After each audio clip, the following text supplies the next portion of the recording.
It's time for Inside the Gamecocks, the show with Phil Mullinax and J.C. Sherwood. So, how many of you would say you speak English fairly well, but with some difficulty? Fat, drunk, and stupid is no way to go through life, son. You play to win the game. Now, let's take it away, J.C. and Phil.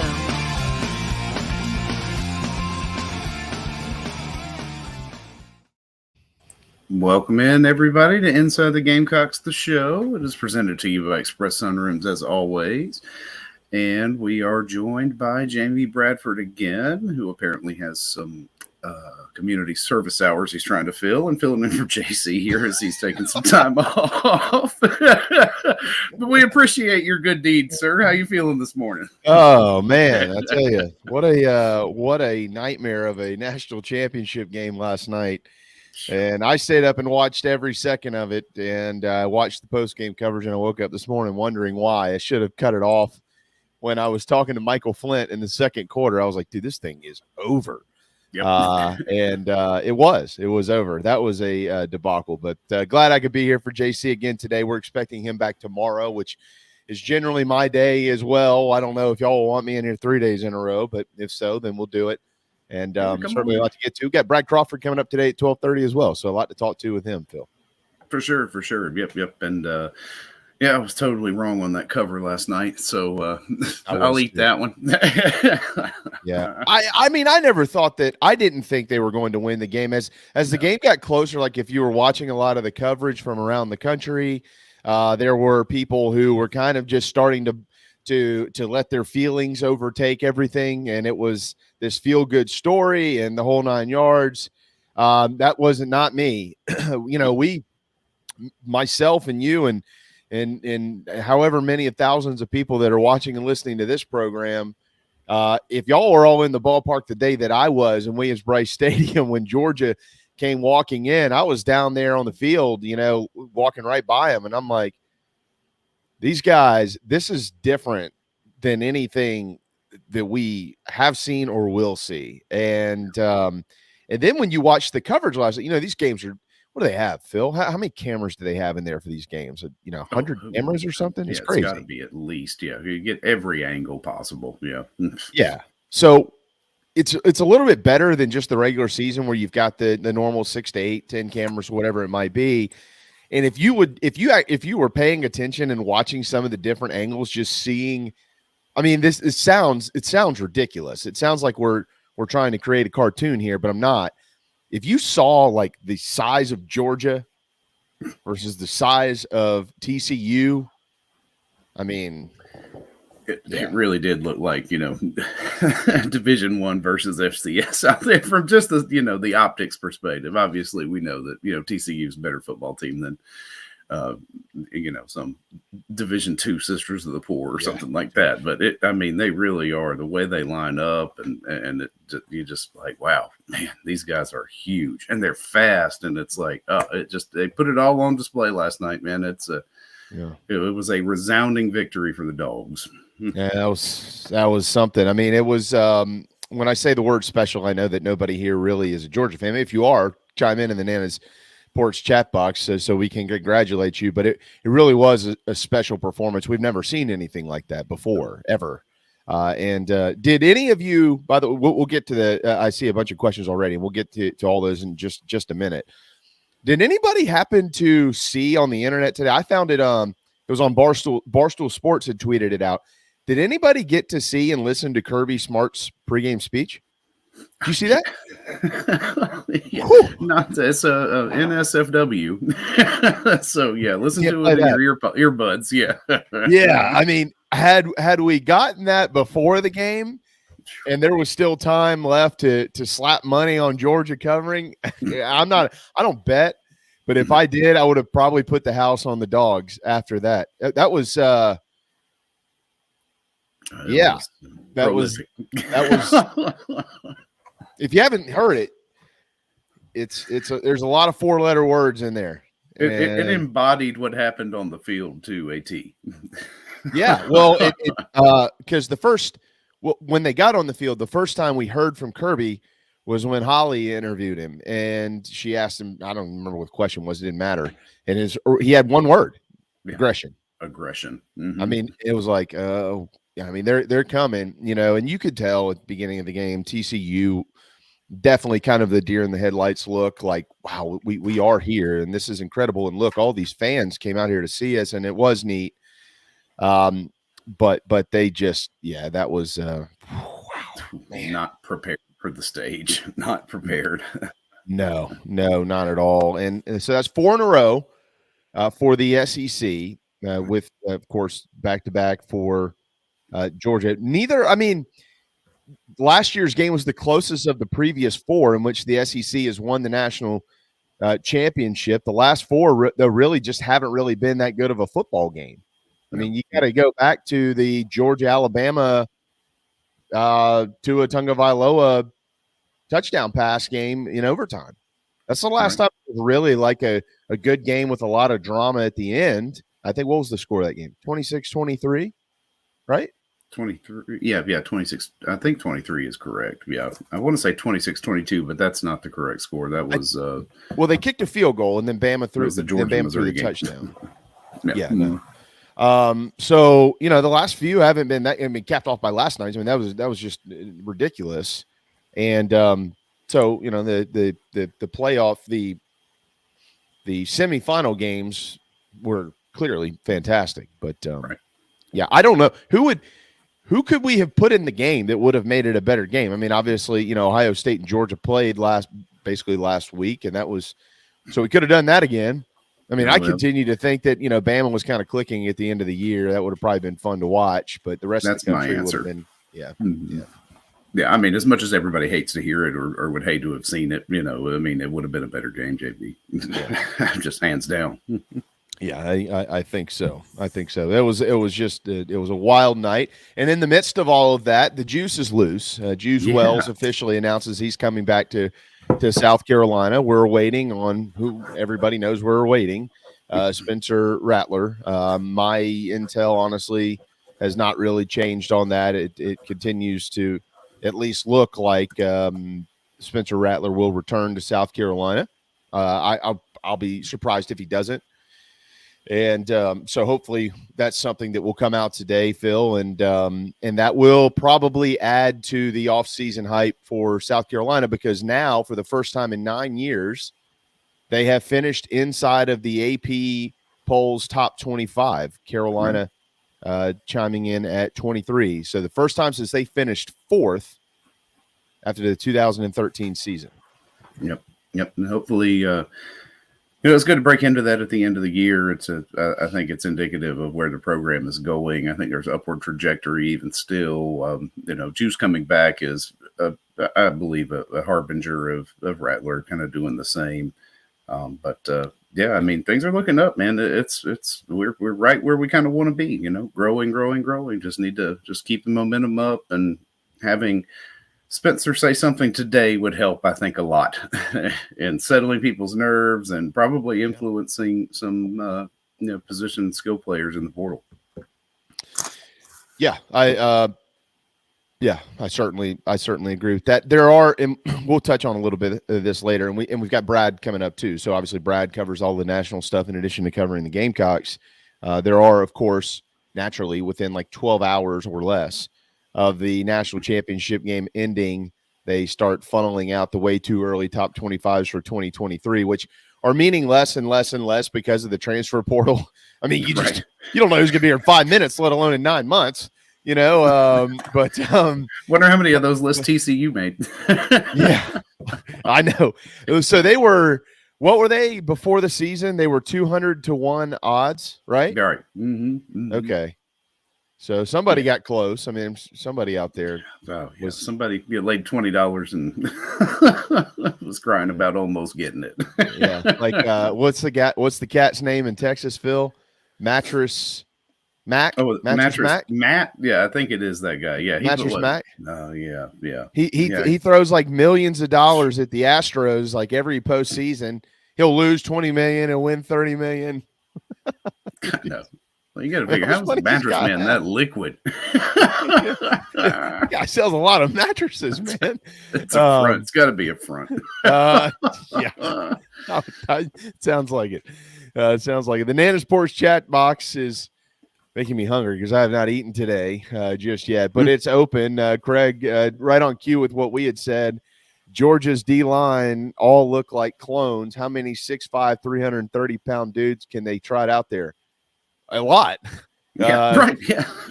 And that's not even counting the cat that was there, last year, who weighed, 390? And he's gone now? Yeah, move like a ballerina. Yeah, I mean, That's right. KFC in Africa 21, top of the logins to you. Right. So what's the – I obviously am on your program every week. I know who a lot of the people are. What is KFC in Africa 21? I don't is this I'm not sure. Gentlemen or this is male or female? Do we know? Oh, I am unsure. Are you in Africa? It would be my question. If you can answer that question, that'd be neat. That'd be really neat to know. Perhaps he's just advocating for expansion. Maybe. Yeah.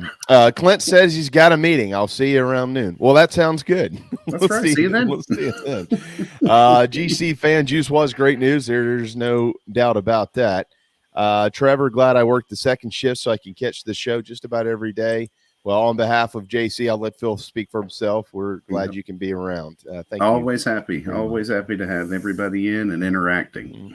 Anybody who has a hat on, like myself, Joey tonight is going to go to the Carolina-Kentucky game, so let's all bow our heads in prayer for him inside of Rupp Arena as he tries to get South Carolina across the 50-point mark, which they couldn't get across against Tennessee on Saturday.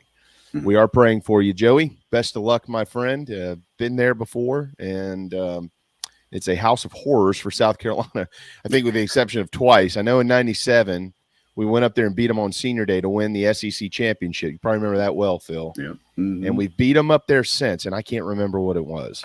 Maybe two or three times we beat them up there. Yep. Yeah. It's not very often you come out of Rupp with a win, but I'm not holding my breath for tonight. You got an angry Kentucky team having to deal with what they just came off of, and what should be an angry Gamecock team going in there and just as big a chip on their shoulder, but I don't know. Hard to say. Hard to say with the way that they looked against Tennessee that we're going to, see very much different tonight. Yeah, doesn't look good. I saw a column earlier, which Gigi Jackson will show up tonight, and I'm sitting here thinking, the question more along the lines is, will anybody else on the team show up? Like he can't carry this team every time he steps on the floor. You got to have other players. Regardless of whether he chips in 18, 30, or 5, it doesn't matter. And I know he had a terrible day against Tennessee, but I'm just saying, had he come out and scored 25, guess what? They're still lost by double digits, almost 20 points. So, still a 20-point loss. Ryan, Jared says that Natty was butt, like B-U-T-T. That's a nice way to put it. That's the un-Kirby-like way of saying that word. There you go. Ryan, can you imagine spending thousands of dollars on a trip to see your team play in the national championship, only to get your strap handed to you and get rained on somehow in an indoor stadium, paying $19 a beer? I would have to admit, I would be – that was really strange because it took a while for them to explain it on TV. Right. You could see the rain coming in, and I kept thinking, aren't they inside? Isn't it covered? Right. No. Well, and it was like only the TCU fans who were getting poured on. These poor people, they're like, oh my God, like this is the worst night of our lives. That's right. Yeah, it's just insult to injury at that point. And now you're going to leave wet. There's going to be a lot of accountants in the state of Texas over the next probably 30 to 45 days, as it is tax season, recouping every penny possible for these people who flew to the West Coast to watch. They're going to be looking for every tax break under the sun to get some money back from this deal. But was it $19 a beer out there? Is that true? I don't know. I have no idea. Yeah. Oh, it was. Yeah. I saw somebody took a shot of the of the drink prices, and it was outrageous. And it was $19 for, I think, just a domestic. Oh no, that might have been premium domestic, and craft was like 21 something, and then there was like a canned margarita option for 20 plus. I'm like, holy. I mean, come on. No wonder they wouldn't let you tailgate. It's like going to the movies. That's just insane. I mean, there's just, come on, guys. That is Looney Tune. I guess those are the prices in California, but around here, I'm not aware of anything like that. Trevor says, that's a juice box. Glad Juice is back. Yeah. Yes. Yeah, there's no doubt. I mean, if you Brad would be better to answer this, and I obviously have not to this point kept up. Phil, I'm not sure how much you've kept up with the rest of the SEC and what will return around the league. But, I mean, you'd have to think he's one of the top 2 or 3 wide receivers coming back next year, I would think. I would think so. There's some good ones, there's no doubt, and there's going to be some transfers that come in. That's the thing was so hard. A lot of these lists of over the years really, like, you start kind of remember when they would float out in the spring around spring ball, and that was fun, but it didn't really matter anymore. Like, you've got to really get into August now, and even then, you still get guys who depart their programs. You really have to wait till the final week or two before the season before you really start looking at some of these lists. These are just to get you excited, and it's fun, and I get it. I love it. We all do because we wait so long for football to return. But you can't. I mean, it's hard to be truthful. Like, I feel bad for Phil Steele. You know, I had him on my show for 5 or 6 straight years, Phil, and this past year before Darren and I, retired from JB and Goldwater, one of the questions we asked him was, how difficult is this now? And he was like, well, I don't know, there's some challenges, because he's already started. He goes through like a first draft of every team and then a second draft and a third draft, and he publishes the book. And I can only imagine how many times he's having to go back and scratch through. And then he releases it in July. And if y'all remember this past year in August, there were revision pieces that were coming out like through August because everything's changed, just keeps changing. Yeah, you got to have, I do. I feel for him because, he's making those midnight edits right there up until the last minute. And then, like you said, this year he had to put out amendments to it. It's nuts. It's nuts. Yeah. I know we like to speculate about polls and all of that, but, when it comes to in season 2, I've always been an advocate of waiting, 4 to 5 weeks before you even put out an actual poll. But, that's the AP. They do what they're going to do. But yeah, nobody really knows. Although here's one thing I'm fairly confident of, Jamie, is you can just pencil in UGA at the top of any of those speculative polls leading into next year and more than likely feel very confident in doing so. It's hard to really think that I do feel like the top 2 teams in the country next year, call it homerism all you want to, are Georgia is number 1. Now they certainly will have to replace some pieces, most notably Stetson Bennett. And we'll get to him. We'll get to him and his accolades here in just a little bit, right? But, however, they just continue to prove that it's what we got used to with Alabama. I mean, the freshman that came in their game last night, kid from Mississippi, the running back. It's like, oh my God. I mean, this guy. I mean, it doesn't matter who they put in, second string, third string.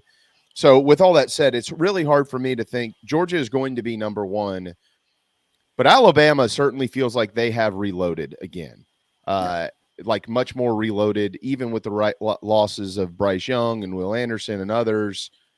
It just kind of feels like Saban he's kind of had enough. Matter of fact, last night in the pregame coverage when Pollock was talking about Georgia being the team to beat in college football, the look on Saban's face was like, you son of a... He had daggers for Pollock, man. Yeah. It was great. Yeah, we'll see about that, pal. Yeah, that's right. Nick's just like, just you wait. You wait. But here's the thing, with all the noise with the, NIL and the portal, Alabama, if I remember correctly, has quietly put, yet again, the number 1 high school recruiting class together heading into next year. Yeah, they have, and both them and Georgia are of course, it's just amazing how many 4 and 5 stars they put on their roster and all the transfers that are top notch. Coming down a little bit here on the in the Nana Sports chat box, Chase, I've got to say that's one of, if not the worst football game I've ever watched. Not me. I've seen Carolina rummage their way through a couple of bad ones. I guess ever watched outside of the Gamecocks, maybe, certainly. For a game that mattered, it was the worst. There's no doubt about that. Trevor says, imagine not being able to tailgate afterwards and drink your sorrows away. It's true. But in California, how many TCU roadies were drunk on the way to the hotel. yeah. Well, and that's the thing. So you couldn't really tailgate before. I know they had like the whole pre-show thing, which it was raining out there. So you couldn't tailgate before. You go in, you got to pay $20 a beer, and then afterwards you can't tailgate. I mean, I hope you wore a pair of boots because I would have been shoving a lot of mini bottles into them. Right. But yeah, it's a good point. Let's see. Jared, guess we feel good about the progress our wide receiver room is taking. XL could be a beast next year. Xavier Leggett, no doubt. Yeah, I mean, with Juice and Xavier Leggett and Amarian Brown and DeCarrion Joyner, I mean, those four are the most notable names coming back. Juice, obviously, is number one. But, Justin Stepp has such a knack for developing a guy that you're not paying attention to quite yet. So there's probably going to be a name or two that kind of emerges, and with a new system in the spring, maybe a Kyla Corton, maybe an Omega Blake, somebody like that. Maybe it's one of these freshmen, but there's a bunch of guys that are going to be there, and they're probably still going to add another one or two as well. So, but yeah, with Juice coming back, you have a clear-cut number one, and then you've also got kind of clear-cut 2, 3, and 4 behind him as well, which is pretty neat because they're only a couple of years removed from not having a wide receiver, from there being zero for the most part. Yeah, no doubt. Morton John, morning crew from the soggy Pacific Northwest. Jeff Coat and Rattler announcements today. You think, not sure on Trajan. We'll have to wait and see. I know he's thanked the fans, and everybody would be pretty shocked to see him go anywhere but here. And I would as well. So we'll kind of see what happens there, but certainly expecting to hear something good there, and certainly expecting to hear something good on Spencer Rattler. Yeah. Hopefully we're just waiting for some video production there and no surprises. Can't do it without the video anymore. No, you gotta have a great video. Yeah, I love the Juice video too, man. That was good. That was pretty funny. For all of you asking, JC's okay. JC's had some health issues lately. They are seemingly minor, but it's just more about getting back into the flow of things for him. And I'm not going to give away his whole life story, but we can both sit here and confidently look you in the face and tell you he's okay. And this is just more of a, hey, kind of pick me up a little bit type deal. Mm-hmm. And we said, no problem. So we're glad to help, or at least I am. Phil's on here every day, and he will be back. The plan is for him to return tomorrow. So we're looking forward to that. All right, Phil, it's 11:23 here on this Tuesday afternoon, January the 10th, which means it's time for a break. So we'll hit a quick timeout. We'll get to more of your questions and more from the game last night and on the Gamecocks when we return to Inside the Gamecocks, the show. Golfers and wannabe golfers, former Gamecock golfer Meredith Taylor is now a full-time golf instructor in the Midlands of South Carolina. In-person golf lessons are held at the Country Club of Lexington. Half-hour, hour, on course 9 or 18 holes. And if you're outside of South Carolina, Meredith conducts virtual lessons. Just send in your golf swing for analysis. Gift cards are available for in-person 1-hour lessons. Connect on Twitter @MareTaylor and find her online at McKellarEnterprises.org. Her email is on the website. Schedule your next lesson today with Meredith Taylor, former Gamecock golfer. Gamecock Nation, do you need a place to stay for the big game? Many hotel booking engines keep all the commissions, but at Fan Plans, you support Inside the Gamecocks, still earn your hotel loyalty points, and you receive an email with direct confirmation from the hotel. Whether you are visiting Columbia to cheer on Carolina or hitting the road to follow the team, get in the stands with Fan Plans. This is Coach O. Now back to the show. Go Tigers. In the song.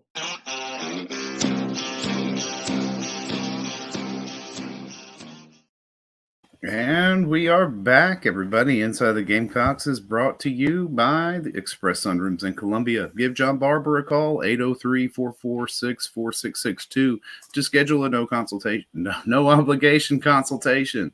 Man, love it. I'm so good at this. For your next outdoor retreat. Also, first hour of the show brought to you by Cindy Searfoss and the Coldwell Banker Kane Realty Team here in the Upstate. Give Cindy a call, 864-414-5271 for your Upstate residential real estate needs.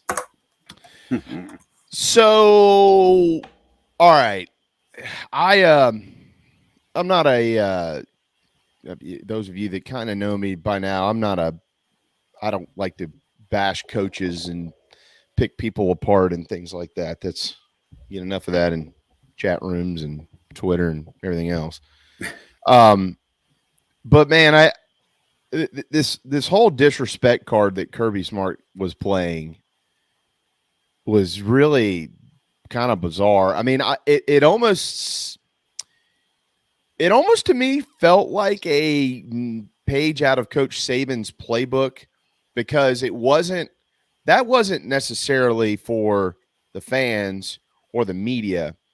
It's really more, it seems to me, just understanding coaches, kind of for his team. And like, he played that card all year with his team. Nobody believes in you. Nobody believes in you. Nobody believes in you. And so publicly, he kind of had to stay on schedule, stay on topic with it, Phil. And you feel like this is going to transition into the offseason. Well, nobody thinks that y'all can win 3 in a row. Nobody believes it. Everybody, it's still Alabama. It's still Ohio State, whatever.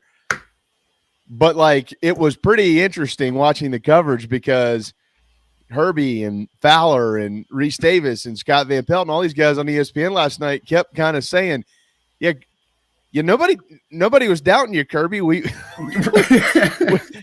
of thought from day one, like, this is probably going to happen again. But he stayed on, stayed on topic. Outside of, I think some of the SEC, talking heads and things like that were, or maybe guys that went to Florida, or Tennessee, that were like, no, they can't do it again. I mean, and now he's got to double down on it, right, Jamie? He's got to be like, well, nobody says you can win 3 in a row. But it becomes comical at that point. You're like, well, yeah, I mean, obviously Kirby 3 in a row, Well, look, I don't know Kirby, but if Kirby or any of his family members are big fans of this program and they happen to be watching, maybe on the flight back from the left coast, I believe in you. So don't include me in that. I think you got a pretty good chance to win it again next year. Just go ahead and get that out here in early January. Maybe he shifts it next year to go shades of Sweeney, and then just all you hear out of Kirby next year is just pumping up the opponent, right? How good the opponent is, how good your opponent is. We got to change from Saban and the nobody believes in this mantra to the Sweeney, we play the best teams in the country every week. Yeah, and he, credit to him, because when they went into halftime, I did like his response to the question. You got a big lead. What's next? He goes, well, TCU plays really good in the third quarter, and we generally don't.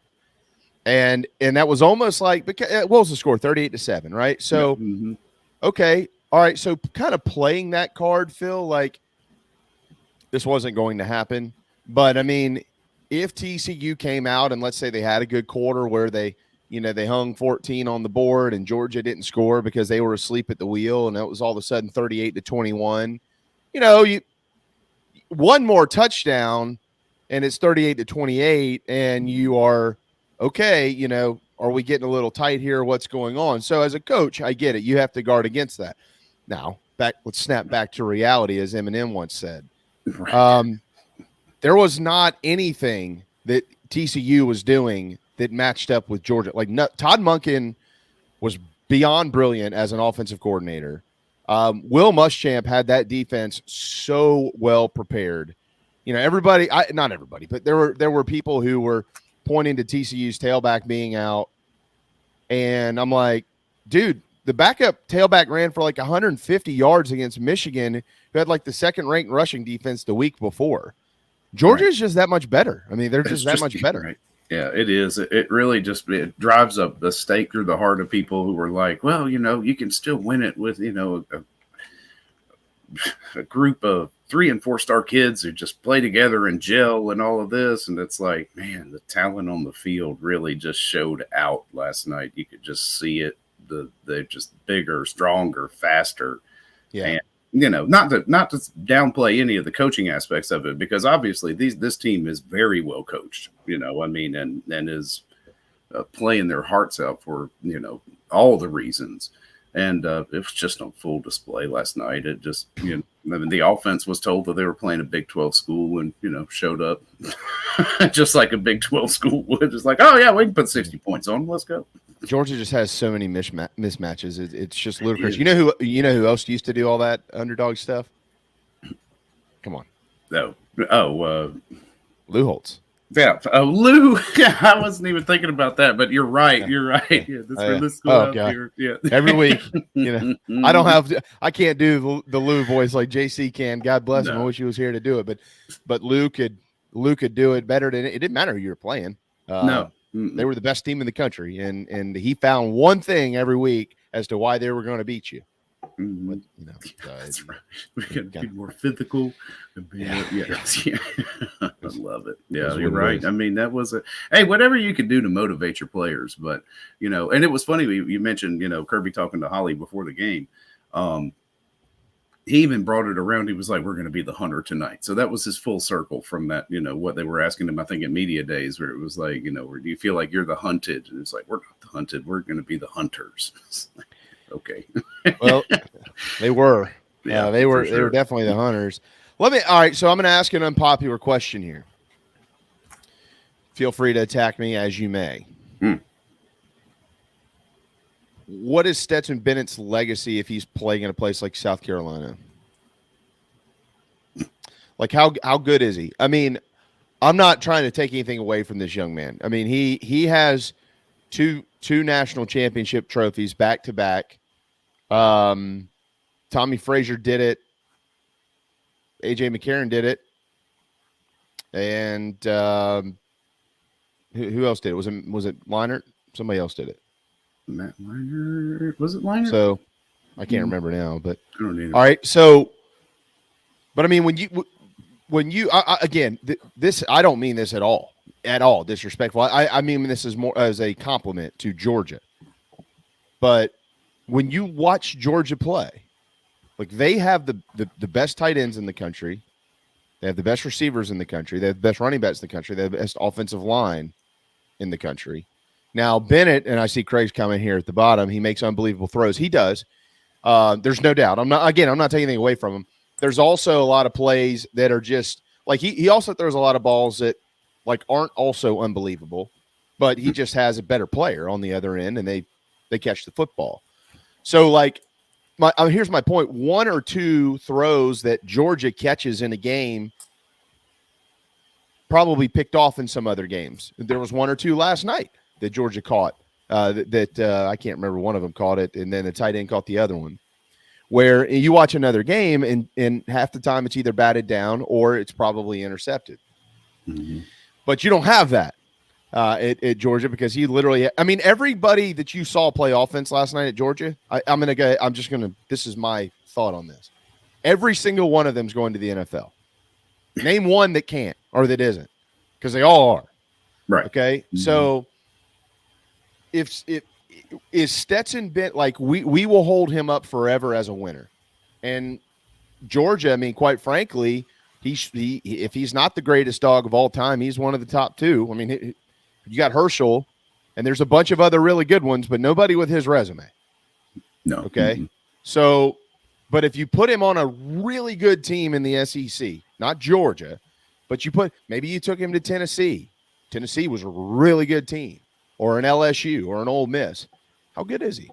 Is he good enough to get him into a national championship? I just don't know the answer to that question. I'm not trying to disrespect this young man at all. I have the utmost respect for him. His story is awesome. It is just so awesome. My point is, like, when I watched Georgia play last night, I kept thinking to myself, and I don't ever say this, that might be the best national championship team I've ever seen before, with how good and how much they lost from that defense last year, and they just come right back and do it again. Yeah, I mean, they didn't miss a beat. 15-0 the end of the year. Again, and I was in I was on the side of it that said, oh, they might drop a game, and was wrong there. But I think in that same vein, Jimmy, that there were two quarterbacks that I thought about outside of Stetson Bennett last night while I was watching this game. One, Will Levis. Okay, just as comparatively, the NFL obviously seems to be a bit higher, at least from what the draft projections are showing. And I get it. I mean, he's more prototypical in size and stature and all of that. And then the other quarterback I thought about was Connor Shaw. So, You know, Okay. similarly, here you are, you know, are one of the best quarterbacks to have ever played on this team. Everybody loves you, you know, and will always be forever, endeared in our hearts. Stetson will occupy that same space, I think, in Georgia fans for sure. Just, I mean, why would you not? And they need to be erecting a statue. I'm surprised they're not casting it in bronze right now. Granted, they might be, and I might just not be aware of it. But those two guys are who I was thinking, you know, because it's like, how is he?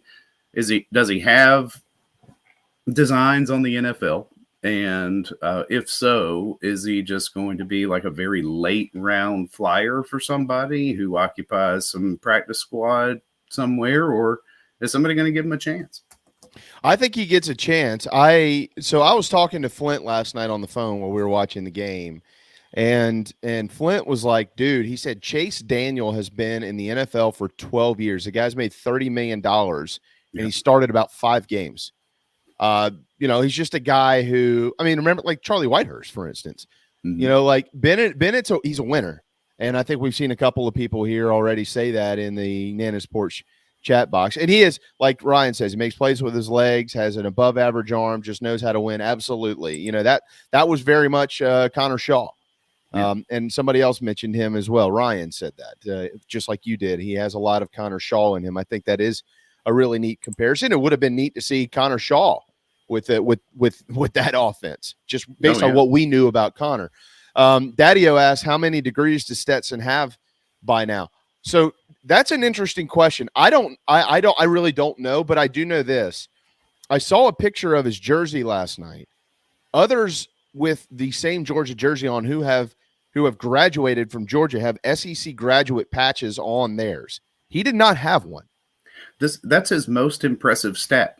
Is he has yet to complete a degree program. Well, I love him even more. This guy is it's absolutely living the dream. But he totally is living the college dream, right? Yeah, no doubt, you're a big dude. Man on campus. You're taking weather and climate and basket weaving, and you know. Yeah, dude, that is really, really, really awesome. I mean, this cat, he figured it out years ago. He said, I'm gonna stay in it and do it as long as I can. He's a hero forever. He'll never have to pay for anything again in the state of Georgia. That is wow. That's incredible. It is incredible. I didn't mean that to be disrespectful to he's one of of all the quarterbacks I've ever watched play, especially in this league, and I've for 30 years seen them all, or more than 30 years. He's one of my favorites that I've ever watched play because his story, he never quit. And that was his dream, is to be a starter for the Dawgs. And he did. And so hats off to this young man. I loved when he shouted out Blackshear, Georgia, his hometown last night. He says the greatest place on earth. I doubt it is, but he thinks it is. And I'm always a big fan of the kids who do that for their hometowns. That was neat. But he's a winner. There's no doubt. And they did it again. So can't take it away from him for sure. I mean, you know, but I don't think so. It's incredible. I mean, you know, just sitting there watching that game and just like, man, you know, you're watching Bowers and, you know, and Lad McConkey on, you know, 2 half knees, and you're just like, they're still outmatched. Just could not stop. I'll say this too about Bennett, Phil. Although he's a guy who probably is going to get a shot in the NFL, and because of what he's done, you know, will go to a team where he's not going to be really required to do anything. He's going to be more of a kind of a scout team guy in the NFL, where he's just going to help get you better every week and this, that, and the other. With that said, he seems like the prime candidate. If he wants to be a coach, he's going to coach, and he's probably going to be really good at it. You know what I mean? Yeah. Mm-hmm. I mean, he'll have the fast track to that for sure. But I mean, I've always maintained that the best job in the world, hands down, is, you know, NFL backup QB, third string. Yep. Third string. You don't ever have to play if you're a third string quarterback. Yeah, that's true. Yeah. Like, even when the starter goes down and the backup's in there, then he goes down, they generally trade for another guy. They don't want to play the third string guy. That's right. They'll bring a guy in off waivers. Yeah, that's right. Absolutely. Yeah. Never happens. They never play the third string guy. No. Never play the third string guy. So. Unless you're the Jets. They played their third string this year. That's true. Yeah. Are you a Jets guy? No. Oh, okay. No. Not that I'm any better. I'm a Washington fan, so I can't say. You can say it.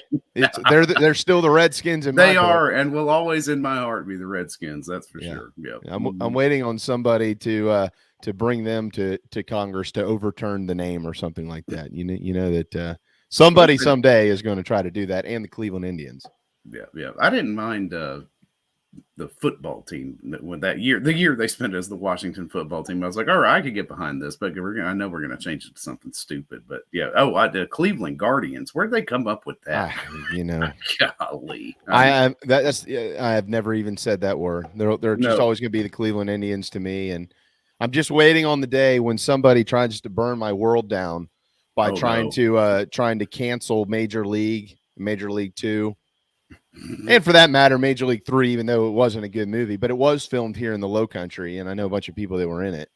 But Major League 1 and 2 is one of the greatest movie series of all time, and they're the Indians, and somebody at some point in time is going to say that they don't like that. So we'll just wait on it. How about that? That's right.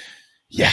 All right. 11:40 here now on this Tuesday afternoon, and it is beautiful, chilly, but beautiful outside here, at least where I am in the Low Country of South Carolina. We'll hit a timeout. I saw a couple of Luke Doty questions, and there we'll get to those. The way too early top 25 is out. Somebody caught my eye, Phil, and I want to bring it up to you and see what you think about it. All right. Plenty more on the Gamecocks, and Nana Sports chat box is happening as it always is on y'all's program. And Brad Crawford's ahead at 12:30. So make a sandwich during the break and don't go anywhere. We'll be right back.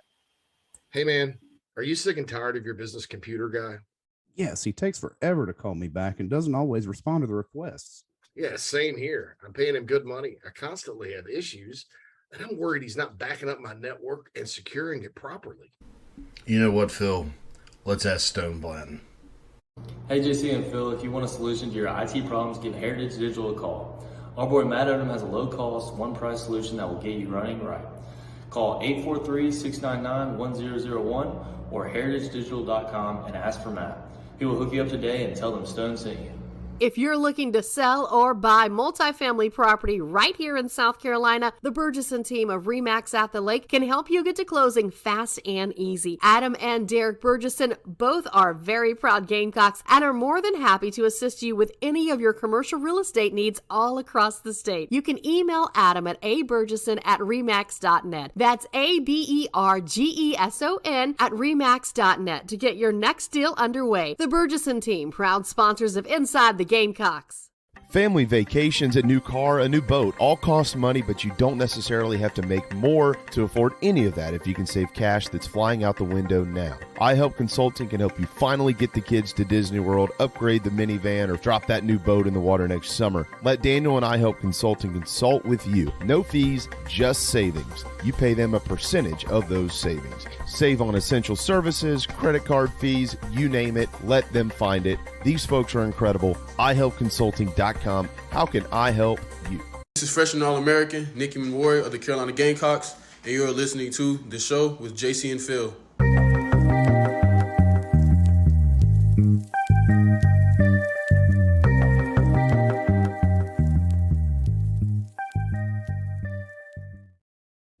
Welcome back to the final segment of the first hour of Inside the Gamecocks, the show, presented to you by Express Sunrooms in Columbia. Give John and his team a call, 803-446-4662, to set up a no-obligation consultation to talk about perhaps a porch or patio enclosure for your home or new sunroom. They'd be happy to take care of that for you. And the first hour is brought to you by Cindy Searfoss here in the upstate. Give Cindy a call if you're looking to buy or sell a house in the area. She'll be happy to help. Has helped plenty of our listeners already. Let her know you heard it here, 864-414-5271. And yeah, just as we suspected, Jamie, AP poll top 25. Oh, this is the final one, but Georgia, I think, still sits on top of the way too early one. Well, if I saw, Well, the final poll, obviously, fantastic to have South Carolina finish in there at 23 via the AP. There will be a final poll from the college football playoff coming out as well, and hopefully they slip into that one. They honestly should. At least I think that they should.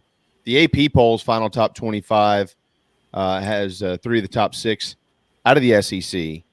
with Bama at 5 and Tennessee at 6. TCU is 2, which, I mean, they beat Michigan, and Michigan's 3, and Georgia beat Ohio State. They're 4. I mean, this is kind of based on that game, you could argue that TCU shouldn't be 2. I understand that, but they also beat the teams that are behind them, so kind of is what it is. And then there's Tennessee, Penn State at 7, Washington at 8. How about Tulane at 9 in the final AP top 25? Tulane. I mean, that is wild, man. Like, there are some things for our neck of the woods in addition to South Carolina. That's awesome. I mean, we get it. We're going to talk a lot about that throughout the season, throughout the offseason. But in the grand scheme of things nationally, Tulane at 9, Florida State at 11, Kansas State at 14, Oregon State at 17, Troy at 19, UCLA in there at 21, Mississippi State, I skipped over them, I shouldn't have, at 20, Fresno State at 24. So there are some dudes in there that we're not used to seeing in the top 25. Most notably in the top 10, a team named Tulane that beat, Southern Cal in one of the great games of bowl season. I think Tulane gives Georgia a better game than we saw last night with TCU. I don't know. Yeah, that's a stretch. I don't think anybody last night was going to give them much of a game. Ohio State proved that they could the week before, and again, I'll continue to say I think Bama was playing well at the right time of the year, and I think that they could have, but no, I'm outside of that, no. But in the way too early that you were mentioning, top 25, yeah, Georgia, Ohio State, Michigan, those are your top 3. How about ESPN putting Florida State at 4? I see that, yeah. Florida State, yeah, they're working the heck out of the portal, as we're well aware. Yeah, yeah. Yeah. So they what's interesting is Florida State, according to ESPN, their key losses. So they're going to return 16 starters, 9 on defense, 7 on offense. 2 of their key losses used to start at South Carolina: tackle Jazz Turntine and safety Jamie Robinson. Yep. All right. One of their key additions also used to start at South Carolina. That would be tight end Jaheim Bell. They've added a bunch of talent. They added the Cypress kid, the corner from Virginia as well, one of the best corners in the country. But, I mean, for the sake of the ACC and for the sake of our conversation here, Clemson actually having somebody in that league that, can play football, you almost kind of hope that Florida State is as good as maybe people think that they can be, because if they are a preseason top 4 team, it absolutely in no way, shape, or form means that they're going to end up in the playoff. But what it does mean is that some of the quote experts out there think that they are good enough to be in that conversation. Yeah. I think, the conference also lends itself to that too. It's a lot easier to go, 10-3 as they have them projected as, in the ACC than it is probably in, maybe any other Power 5 outside of the Pac-12. Yeah. TCU, by the way, the team that played in the national championship last night in the quote-unquote way too early top 25, Phil checks in at 12. Carolina is not in there. They have just missed the top 25. South Carolina listed first, if that means anything. So they've got them basically at 26. Then Wisconsin, Arkansas, and Mississippi State following. But rounding out the top 25 from 20 to 25, which is pretty much where South Carolina probably would have popped in had they made it in there.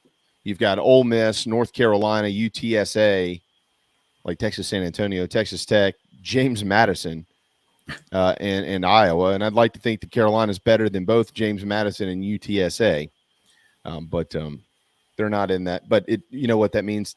Jack crap. What's probably going to happen, like once Rattler announces and it becomes official that he's returning to South Carolina, fingers crossed that's what happens, right? Mm-hmm. Yeah, they'll probably adjust. And when the rankings come out in August, I mean, do we really think that game's going to be on ESPN? Okay, somebody out there is going to make sure that somehow North Carolina and South Carolina are both ranked in the top 25. Oh, yeah. That way, hey, hopefully we'll get a night game in Charlotte. It'd be a lot better than, a rush hour kickoff. Yeah, I would say this. After driving to Jacksonville and driving back from Jacksonville, in which I had to get off and go through downtown Savannah just to get home here to the Low Country because 95 is such a train wreck. Give me the Charlotte drive all day. Oh, yeah. I mean, I'll take that straight shot. Yeah. Man. You kidding me? 95 is a train wreck of a road. And but anyways, that's a long ways away. A couple of questions earlier on Luke Doty. I want to go back and make sure that I can find this. And I want to make sure I credit whoever was asking the question. There it is somewhere. Where is it? There it is. From Gamecock fan, as we all are. If Rattler comes back, does Doty think about moving to receiver? I've got some intel on that. But so you want to preface what you're going to say with never say never. Remember, they already tried moving Luke to wide receiver, and they had to move him back. My intel is Luke Doty is your quarterback, and he ain't moving. He wants to be a quarterback. He wants to be at South Carolina. He wants to get his degree from South Carolina. He loves Columbia. He loves everything about putting on the garnet and black. And one day he still hopes to lead that offense as he once did. Right now, of course, it's Spencer Rattler's turn. But my intel suggests absolutely not. He will continue to be a quarterback for the Gamecocks. But again, you also never want to say never because I'm not Shane Beamer or any coach on that staff. And I'm also not Luke Doty, and he's very much so a team player. So take that for what it's worth. But Luke will be a quarterback. Yeah, I would say for sure. I don't see him changing. I know, he moved to the wide receiver position, but that was strictly out of necessity a couple of years ago. And ever since then, he's moved back to the quarterback room, hadn't looked back. So I don't see why we'd change that in any way. Yeah, well, and you need a competent, and a reasonably experienced backup. I mean, who else on the team would you want as number two? I mean, I know there's talented guys in that roster and in that room, but I mean, I would take Luke as the backup to Spencer over any of the other guys, not just to slide any of them, just because of Luke's, tenure and experience.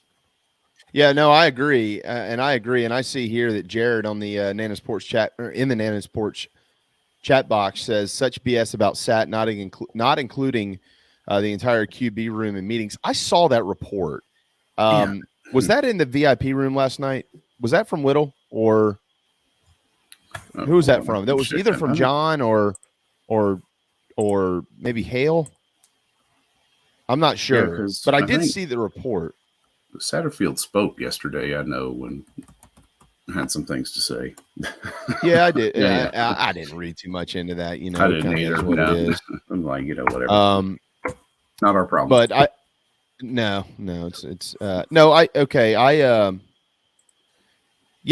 okay. So this was from John. And if anybody didn't read it last night, John, we're about 17 hours removed from the VIP room, so we still encourage people to go read it. But I'm gonna paraphrase here because this is the Inside the Gamecocks the show. This was from John last night. At this point, I don't expect any movement in this transfer window at the quarterback position. Again, as Rattler has been in this decision-making phase, remember, those reports have been a little bit different. If he moved on, a lot of people expected Carolina to probably target a transfer. They did toss out an offer, as far as we knew, to Devin Leary, the quarterback who was transferring from NC State. Okay, so read into that what you will with Spencer, although we're still kind of waiting on an official announcement from him. John goes on to say Rattler and Luke Doty were, quote, easily the top two guys on last year's roster, and once the season got going, the others didn't receive a whole lot of instruction under former coordinator Marcus Satterfield. There were times when meetings would only involve Rattler and Doty. With a new coordinator and quarterbacks coach, from what I'm told at this point, the rest of the QBs plan to go through the spring under Dowell Loggins, regardless of Rattler's decision, and see where things stand. So, to Jared's point there, I want to always be careful about throwing stones. I know somebody misquoted me last night in the message boards, and then some guy told me F me for whatever reason. I've never even seen the guy. But so I want to make sure that I'm not like throwing stones at all, because I have no idea what was going on in those QB rooms ever. And I have no idea whether that was something that came from Coach Sad or if it was something that came from Shane. I mean, Shane's head coach, so he knows what goes on. So obviously that was allowed for whatever reason. It seems kind of strange that like you wouldn't include the rest of your quarterbacks. I mean, God forbid something happened to both those guys. You got to play another one. Why would you want not have your third and fourth guys prepared? But John reported that because he knows it. John doesn't report things that he doesn't know. Right. And so I do think that that's a little strange. It has been good news from what I hear, Phil, behind the scenes with Dowell Loggins. They really enjoy him.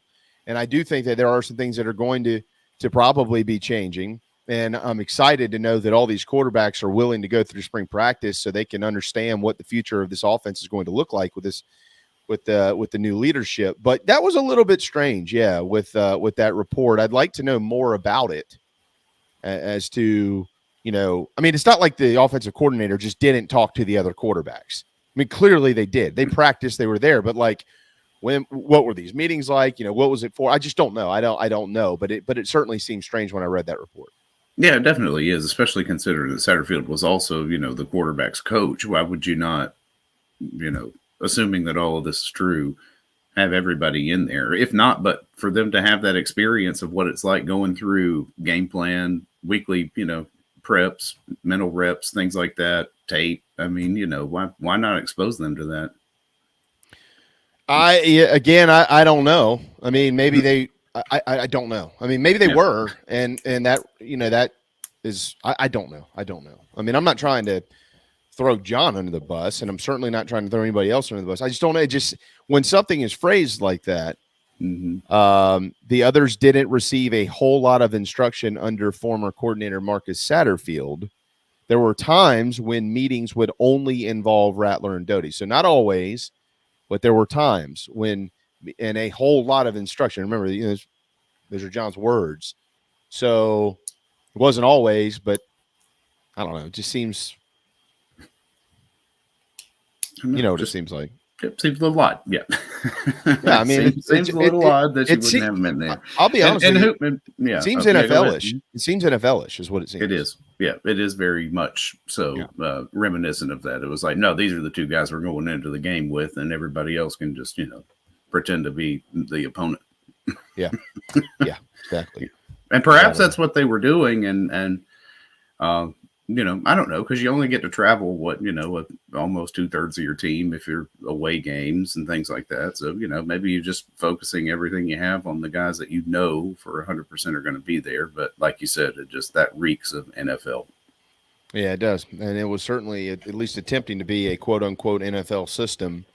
Although I sat with Ralph Friedgen at Patrick Davis's wedding in October, and we talked about this offense. I said, what do you think about this pro-style offense the Gamecocks run? He goes, it ain't a pro-style offense. I was like, oh, well, what is it? He goes, I don't know. I said, man, the fridge doesn't know. How am I supposed to know? Real vote of confidence for what was going on down there. Wait a second. Yeah. So I don't know. Take that for what it's worth. Quantrell knows in the Nana Sports chat box, it's going to be Sellers' job once Spencer leaves. Book it. All right. I'm the late Stone says, not crazy to think Sellers might be more accurate than Spencer. I am not at all. I don't want this to come off personal. I don't think that's accurate right now. It's hard. I would say at this point, I don't know what we could base that off of right now. Yeah, I hear you. A lot of excitement about this kid, and I've heard it too, and that's great. But it's hard for me to say anybody is anything more than Spencer right now, as he hopefully is going to be announcing here soon that he'll return. Austin says Sellers is going to be great here, but let's give him a few years, much more in line with probably my thinking. Sean, Luke, then Tanner Bailey. Sellers will be third string. Colton and Braden will leave. It's interesting. It is a crowded room. I mean, it's hard not to think that they're not going to have some quarterbacks that depart. I'm sure you'll probably see one leave after the spring, if not two. I mean, I just don't know how you can continue to carry that many guys that want to play, who are all highly recruited guys, so that they're going to have other opportunities. But we'll see. So, all right, it's time for a timeout. Hour one is in the books. Phil needs, it looks like, a vodka tonic, and I'm going to take a quick bathroom break. We do have Brad Crawford coming up at 12:30. More in the chat box. Basketball plays tonight, and certainly more on Juice and Spencer Rattler in last night's national championship game. If you've got it, toss it out there, and we'll get to it when we return right here on Inside the Gamecocks, the show.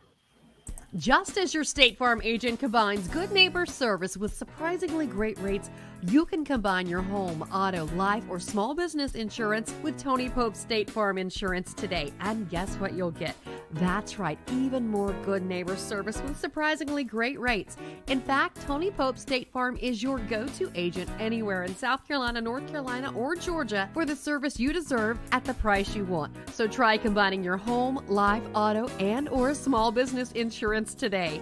Tony Pope State Farm has been in business for more than 30 years and can handle anything you need in the tri-state area. Once again, Tony Pope State Farm will help you mix and match perfectly. Call 843-851-2222 or visit TonyPope.com today. Like a good neighbor, State Farm is there. Whoop, whoop, easy. He's got a tiger by the tail, he has.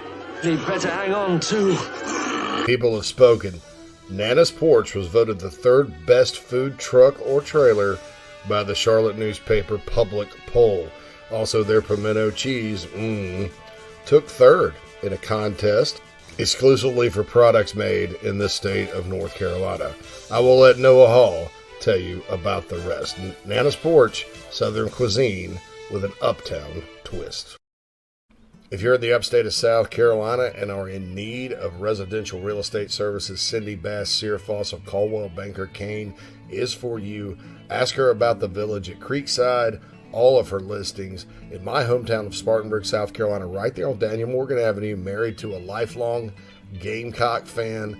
And many of our listeners have already bought homes from her and been 100% satisfied with the detail and care she uses. Cindy Searfoss, 864-414-5271, Caldwell Banker Kane in the upstate for your real estate needs. This is Braylon Wimmer, South Carolina Gamecock Baseball, and you are listening to Inside the Gamecocks, the show with JC and Phil. Go Cox! And tip our hats and raise our glasses of cold beer. They say country's fading. Welcome back to Inside the Gamecocks, the show. It is brought to you by Express Sunrooms of Columbia. Give John and his team a call, 803-446-4662, or shoot him an email, johnb@expresssunrooms.com, to talk about a potential backyard retreat for your home or a sunroom addition, whatever you're looking for. And you can do that across both Carolinas. If you're not in the area of Columbia, he can point you in the right direction and find you the right people to get in touch with. And I was just sitting here looking, Jamie. Let's see. Well, I lost it. Just like my mind. I didn't get that vodka tonic, so I'm not not fully prepared for the second half of the show. Anything in particular you were looking for, or you were just looking? I was something caught my eye on the Twitter feed, and now it's of course gone because that's how Twitter works, right? Just teasing me.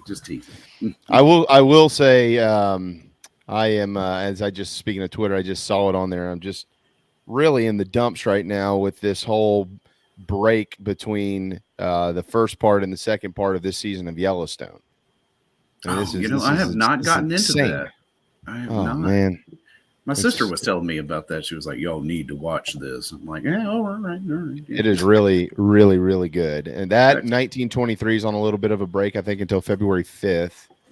Wait, is that Super Bowl Sunday? Can't be. February. No, it's not that late. Is it the? I don't know. It's somewhere in there. 1923. I'm a big fan of that series. 1883, 1923. Of course, Yellowstone. Just love them all. It's February 12th. Okay, all right. So that's the off week. The February 5th is the off week. Okay, smart on their part because Paramount is on. Who's got the Super Bowl this year? What channel is it on? Do you know? Is it on CBS? I'm looking at it right now. Kickoff. NBC. NBC has it. NBC. Yeah. Really?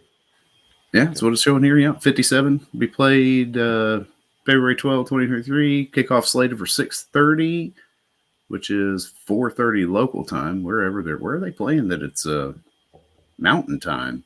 Where is the Super Bowl this year? It's in Glendale. Oh, Glendale, California, or Arizona, rather. Yeah. And, NBC Sports is. Well, that's just. You know what? That might be just where I'm reading the article. I was thinking it was on CBS or Fox for some reason. I thought it was just on NBC because Michael's called it last year. Fox. So Fox has got it.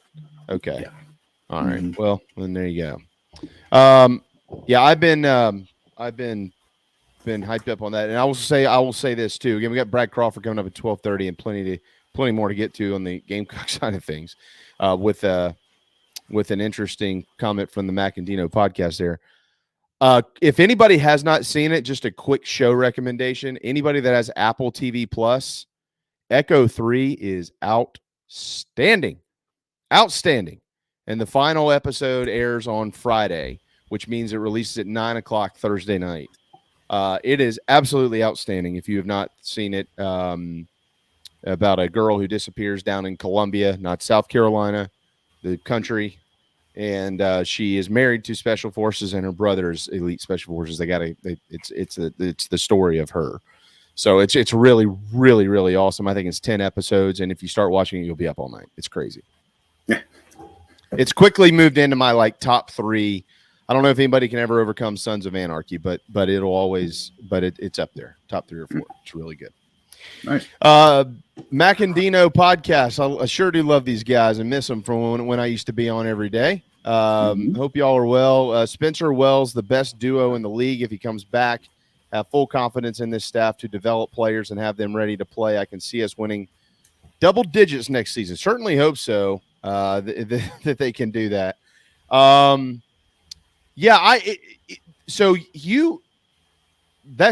They are definitely one of the best duos in the league. It's hard for me, this kind of going back to what we talked about earlier, Phil. It's hard. I'm not saying you're wrong. That's not what I'm saying. You just don't know anymore because you don't know who's coming in and who's going out and what quarterback might all of a sudden decide that he's going to transfer and show up at wherever. You just don't know these things anymore. So as far as returners go, when you look around the league, I mean, let's think about it. You got to start with quarterbacks, right? Right. Yeah. Okay. So, all right, Levis is gone, and you probably wouldn't have that connection in Kentucky anyways, just because of the offense they run. Bryce Young is gone, but Alabama will put in the next first rounder, whoever that's going to be. Georgia is going to return. Carson Beck more than likely is going to be the starter, which is a very interesting conversation to have because Brock Vandegrift has been waiting to play there, and it doesn't look likely that he's going to be the guy next year, nor what's his name, the kid that committed to Carolina and then decommitted when Coach Muschamp was fired. What was that quarterback's name, guys? The kid from Gunner. Georgia. Yeah, Gunner Stockton. Gunner Stockton, yeah. Played for Connor's brother, yeah. So, so Georgia is going to roll out the Beck kid. Ole Miss. Gosh, I don't know. Ole Miss. Well, now LSU. Now, Butte is going to the NFL. He was going to return, and then there's that strange story came out. I don't know how true it was, but then he decided he's going to the NFL. So he's gone. So you would have had him in what is it, Jefferson, the Jefferson kid? That would have been something. You never know. This isn't a good one, but yeah. And Mississippi, Ole Miss, rather, you don't know who is the quarterback at Ole Miss. I can't remember his name. No, I can't remember his name. The Rogers kid's going to return to Mississippi State, right? Yeah, Will Rogers back to Mississippi State is my understanding. Okay. Yeah. Really don't know with Florida and Billy. Yeah, because who's going to quarterback that? Well, I mean, Anthony Richardson's declaring for the NFL, right? So there you go, Clint. Thank you. I knew it was. I was thinking about the first name. I knew it was something strange. Dart, Jackson Dart. Yeah. And then I think the one team that I have admitted in this, and I should have named them first, is Tennessee, because who knows who emerges as the top receiver there. They are losing guys, but with Milton returning, it's going to be Milton. Is he? Well, Milton's no Hendon Hooker. But I'll also say this. Too. I mean, as you think about it, for the first time in a long time. I mean, Steven and Alshon in 2010, maybe, where you've got a couple of guys who absolutely are on the same page, no doubt about it. Yeah. You can't necessarily say that. Well, I mean, Alshon didn't even have as good of a year in 2011 with Connor. Connor was a little bit of a different quarterback from Steven, but Steven and Alshon were always on the same. I mean, they were on the same wavelength at all times. They always knew where each other was. They always knew what to do. If Steven had to break out of there and roll out, Alshon knew exactly where to go to find a soft spot in the defense. So this has probably been since you've had that kind of that connection. Now I know that Dylan, had a bunch of connections, and so did Jake with Brian and all those guys. I understand that. I just think I'm personally saying it's been since Steven and Alshon where you've had two guys you're like they're kind of locked at the hip. You know what I mean? Yeah, for sure. And there's a lot to be said. I mean, let's assume that Spencer comes back. Have we had a quarterback receiver duo with 2 years of continuity in the past 12 years? Yeah, I mean, we haven't had like a battery like that come back, if you will. And a battery is not the right word, but a quarterback receiver. I think you're right, Jamie, since Steven and Alshon. Probably since Steven and Alshon. Yeah, because you had Connor and then. Yeah, I mean, you had Connor, you had Dylan. Mm-hmm. Yeah, I mean, and then you had, Perry, and I mean, there just wasn't that silent wavelength that always ran between the two of them. I mean, but Alshon and Steven, they knew every inch of where they were on the field always. Steven will tell you that. Probably need to get Steven on the show sometime and let him explain it better than I could. He'll tell you absolutely. Yeah, I mean, what about Cooper and Thompson in 2014? No doubt. I mean, I agree. Yeah. And that you bring up Pharaoh Cooper, which is interesting. Somebody asked that question just a minute ago. Who does Juice Wells profile in the NFL? I mean, Pharaoh Cooper is a guy that actually kind of remind me of each other a little bit. You mentioned Nuke Hopkins certainly as well. I don't, those are always interesting questions. I don't know. I'd have to think a little bit more about that. I do think after next year, when Juice goes to the NFL, I think he's going to play a long time. I mean, he's good. And he runs routes really well. And, he catches the football. I mean, he's good, and having a guy like Spencer Rattler throw it to you makes you even better too. That's right. They both would lift each other up, which is good. It was like, that's why you kind of figured one hinged on the other, right? I mean, they've all kind of intimated that was going to be the plan. So let's hope everybody just sticks to what it is that we were insinuating here in the past few weeks. In due time, we'll get some good news on that. I love Jay Fowler's comment here. Anthony Wright and my man Zola Davis. Incredible. Absolutely. Mm-hmm. Zola Davis, as I say this often, that this generation of kids with the transfer portal, like if you've got young children and you take them to games, like I worry that they're not going to be able to grow up like we did with heroes, because kids come and go so easily. And, for instance, my cousin's son, he just fell in love with Marshawn Lloyd. Has a Marshawn Lloyd jersey and this, that, and the other. But Marshawn's not always going to be his hero, because he's going to go to the games next year and go, what happened to Marshawn Lloyd? When we were kids, these cats were here for a while. Zola Davis, for me, it was Tony Watkins and Brandon Bennett and then Zola Davis. Those were my guys that I just fell in love with in South Carolina. Zola is a kid who his son played at Wando. Oh, and went to I can't remember where he went. His son went somewhere. I want to say maybe a Newberry or something like that, and played. But he was a tight end at Wando just a few years ago, maybe not even that long. Brandon Bennett, Presbyterian. PC. Yep. There you go. Brandon Bennett is a guy who I actually became pretty good buddies with. But when we watched him play, I mean, Brandon Bennett, golly, he ran the football. He had a mission, and his son is playing up at Coastal.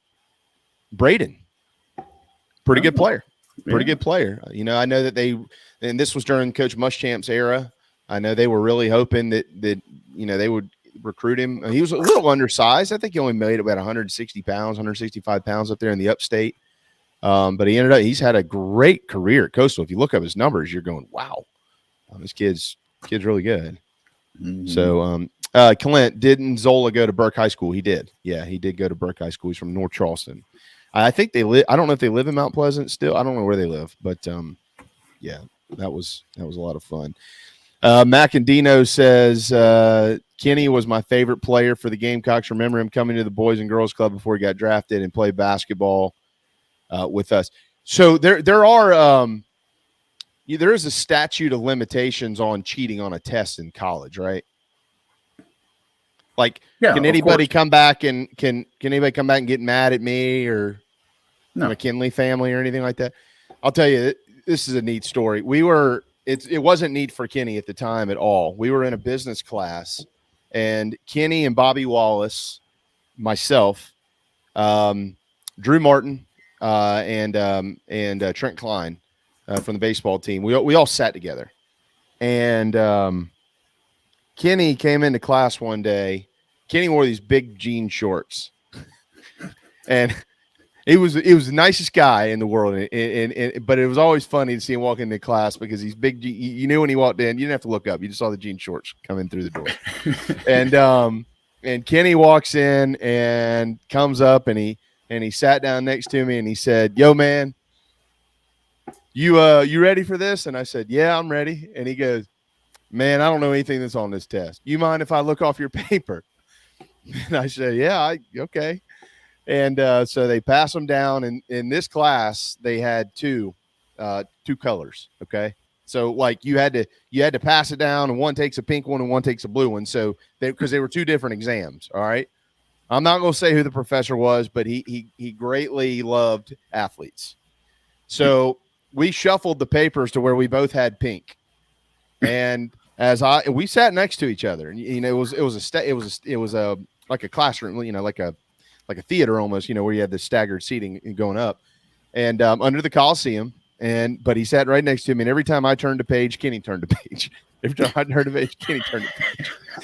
And we got our exams back the next class or the class after that, and this particular professor would call your last name, and you'd walk up and you get it. And he called my last name, and I walked up and I got it. And I think I had an 87 or an 88, 86 or 87. And McKinley, and Kenny walks up and he comes back and he had it folded in his hand like this. And he sits down and he opens it on his desk and he folded it back up, and I heard this bam.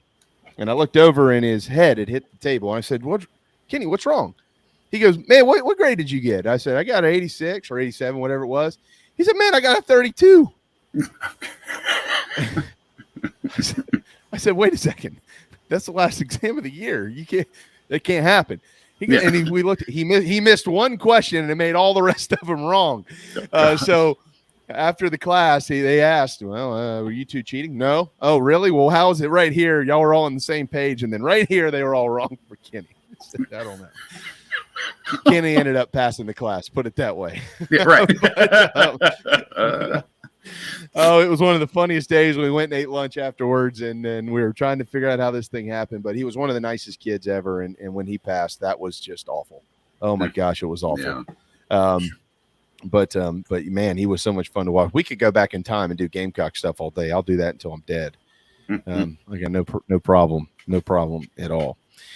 Brad Crawford is coming up here at 12:30, Phil. Certainly look forward to talking to him because he's going to have some national perspective and certainly some South Carolina stuff as we await the news of Spencer Rattler. Again, already got it last night from Jews. Real quick, I will throw this in too. The final bowl records this year, nobody blew the doors off of it at all. Matter of fact, by winning percentage, the best winning percentage went to the MAC at 4-2 at 67%. However, nobody won more games. Then, of course, the SEC at 7-5, winning 58% of the games, and you can tack two of those wins on because of Georgia in the college football playoff. The ACC, by the way, went 5-4, so a decent showing for them. The Pac-12 3-4, the Big 12 just 2-7, and the Big 10 went 5-4. It was a kind of a balanced bowl season if you look at it by record, but A lot of these bowl records are just I actually think that's one of the reasons why the AP is keeping Carolina in at 8-5. I mean, because they lost to Notre Dame by 7 points in a game where they didn't have what was it, like 10 starters because of opt-outs and transfers. Yeah, it's a shadow of what it was you were originally starting on the field for sure. Yeah, I think that there's actually probably some pollsters out there who are beginning to consider these things. They're watching the games and they're taking note. Okay, so and so doesn't have this guy, and so doesn't have that guy, and so doesn't have this guy. So credit to those who vote for that and actually watching the games and not just looking at the records at the end of the year. I don't know, as much maligned as I get onto the AP voters at the beginning of the year, it was like, oh, they just throw the big brands in there, and then that's all they're looking at is just name recognition. This is a bit more thoughtful end of the year 25, considering the landscape right now. Yeah. Well, and it's we've complained about this for a couple of years because you have two polls, one that is relevant until it's irrelevant when the committee releases their poll, and they do their very best to get the top 25 out there as far as we know. But the AP poll at times is really, it's to me, it's lacked a little bit because you just wonder, are you watching the games or not? It's like some of these people that vote on these awards, like how on earth did Kai Kroger get left off all these awards lists? I have no idea. Oh, that travesty. I mean, I can argue he was the best punter in the country, let alone one of the best three punters in the country. No, for sure. Quick news from the SEC too, Phil. Plug this in. Liam Cohen is returning as of 10 minutes ago to Kentucky. This has kind of been expected for a while, but he is going to go back to Big Blue as their offensive coordinator and quarterbacks coach after spending a year out there in LA with the Rams from that 1 year he had with Kentucky. So they're clearly trying to keep this quote unquote pro style offense in place under Coach Stoops, who got extended, right? I believe so. Yeah. He's making a good chunk of money too. Yeah, it's like $9 million a year up there. Yeah. Stupid. Now that when did Kirby get a new deal? Was it last off season? I think it was after the first national championship. You think he's going to? And then they adjusted Nick's deal. I would.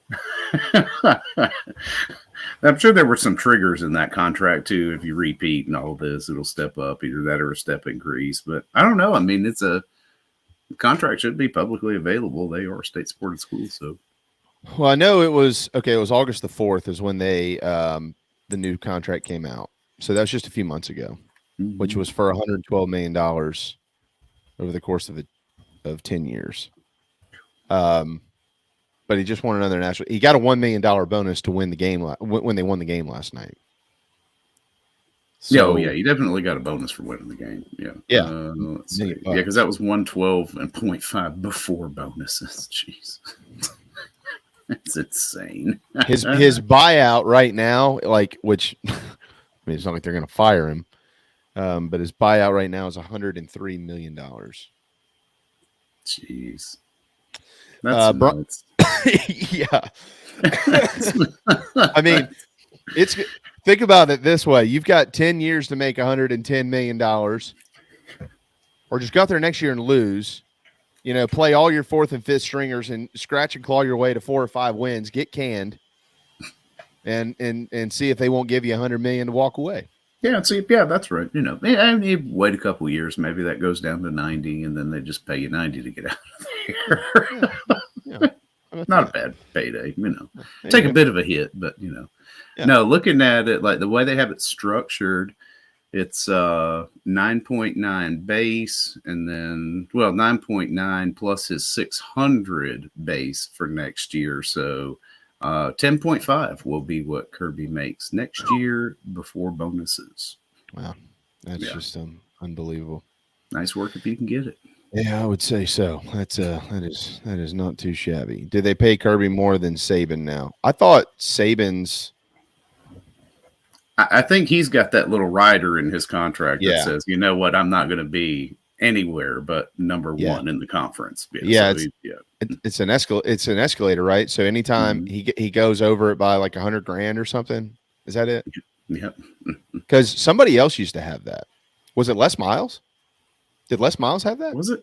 Oh, I don't know if he had that or not. I don't remember that. I know Saban does. There was somebody else. I just can't recall. But let's hit a break right quick, Jason or JB. Let's see. Well, no, we'll wait 5 minutes. We got 5 more minutes. Yeah, and then we'll take the first break at 12:30. We'll have Brad on, and we'll work it out. Oh, we can.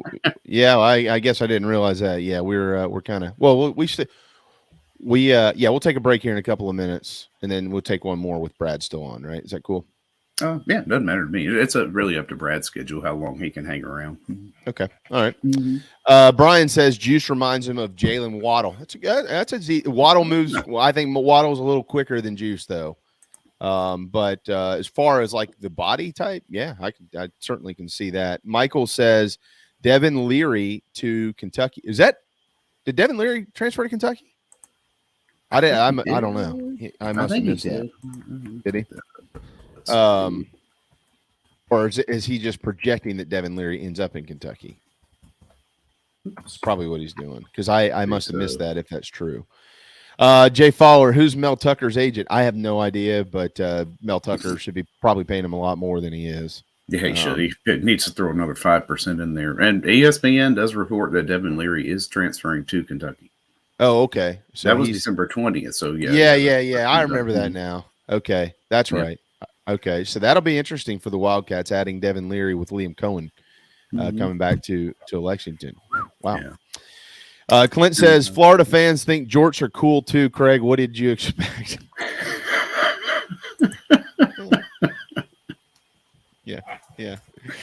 And we are going to hit that break, JB, because Brad just jumped into the waiting room, so we won't make him wait any longer. But we will be right back after these messages, y'all. Hey, man. Are you sick and tired of your business computer guy?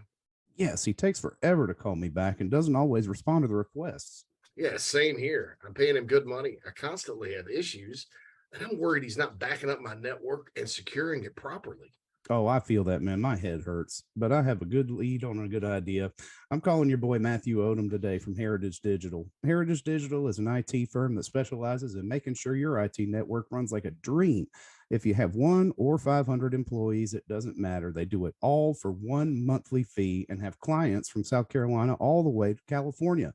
Yeah, I heard that monthly fee's low too, so I don't know why I didn't even think of that.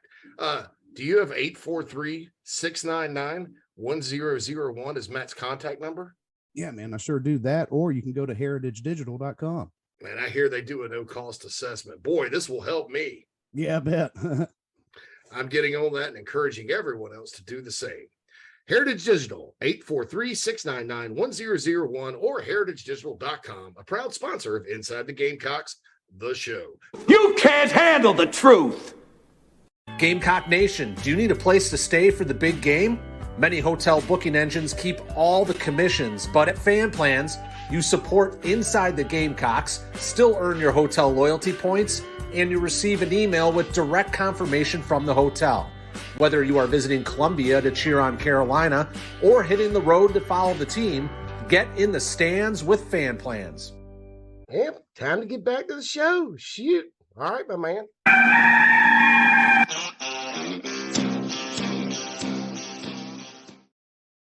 Welcome back to Inside the Gamecocks, the show, everybody. It's brought to you by Express Sunrooms in Columbia. Of course, we got Jamie Bradford filling in for JC as he's taking a recuperation day. Should be back tomorrow. And we're happy to be joined now on the McKellar Enterprises guest line by Brad Crawford. Brad, what are your initial thoughts of what the murder we watched last night? I could tell early. I think it was TCU's second snap. They threw a little swing pass to Quentin Johnson, and he kind of tensed up before the Georgia linebacker hit him. I said, man, this is going to be a long night if these guys aren't ready to play. And second possession, TCU turns it over, and it's a wrap, fellas. I mean, that was a biblical beat down by Georgia, well coached. I mean, just, Todd Monken, Georgia's OC, he coached circles around TCU's defensive staff, and Georgia had guys running, open all night. Yeah, for sure. Right. Brad, how would you just tell it was going to happen at that point? Yeah. How would you describe the team that won it, though? Like from a historical standpoint, all the national championships we've seen. Yeah, you watched that team play last night. Where would you include them in that? I actually ranked the 36 teams that have made the playoff last week. And I think I had Georgia going into this TCU game around 15th or 16th out of those 36 teams. That's probably it's definitely the best playoff performance that I can remember. Joe Burrow's 7 first-half touchdown passes against Oklahoma was pretty special during LSU's title run. But, that's probably the best 15-0 season in Georgia program history. And,